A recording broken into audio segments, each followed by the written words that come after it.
As we've been reporting, the United States government could default on some of its debt payments for the first time in history next month. President Biden met with top congressional leaders Tuesday, trying to prevent the economic chaos a default would cause.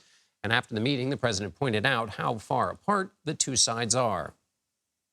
Speaker McCarthy offered a very different way forward.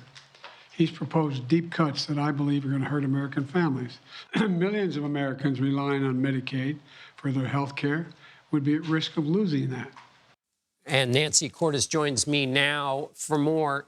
Nancy, first, let's your assessment. You covered the Hill, you covered the White House. Anything move after this meeting at all? No, this was all about the two sides sort of staking out their positions and trying to get their message out. Basically, the president saying that it's Republicans who are being irresponsible here because the debt limit should be raised without any preconditions, and Republicans saying, hey, we're in divided government, you have to deal with us, and we've already passed a bill to raise the debt ceiling. It's just that it happens to be paired with major spending cuts that the president and Democrats don't like. So they agreed to disagree for now. Their aides are going to keep talking. They're going to sit down again on Friday. But, John, at that point, we are going to be less than 3 weeks away from the earliest point at which the Treasury Secretary says that the nation could begin to default on its debt. So time is of the essence here.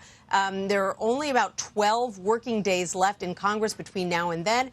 Interestingly, when the president spoke a short time ago, he actually said that he might forego a trip that he has had long planned to Australia and Japan next week if we get to that point, and there is still no resolution. He said the issue is that serious.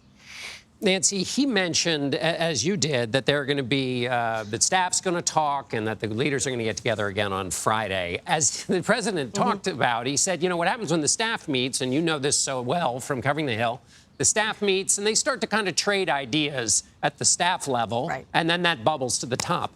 But is McCarthy going to be part of the staff discussions? Because McCarthy's saying, I don't want to play in your game, which is essentially, I don't want to go negotiate a separate set of budget agreements, Mr. President. I want you to, you know, have a conversation with me in this twinned agreement of spending and lifting the debt ceiling. So are those discussions really going to take place?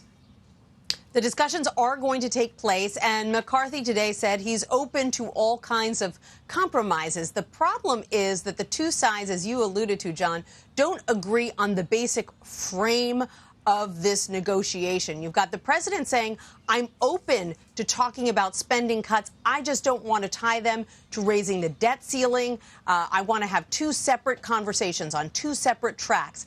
The House Speaker is saying, no, they've got to be paired. And the House Speaker is under a lot of pressure from House Republicans. And so it's hard to see at this point, if they can't even agree that they're having the same negotiation, how they're going to reach some kind of compromise in that negotiation and how they'll do it in time to avert what everyone says could be an economic catastrophe.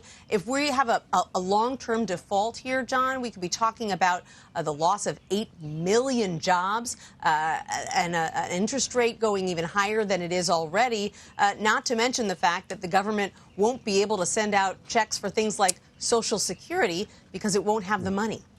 They can't sit down at a table to negotiate if they can't agree on what kind of table it is. Nancy Cordes at the White House. Thanks very much, Nancy. You're welcome, John.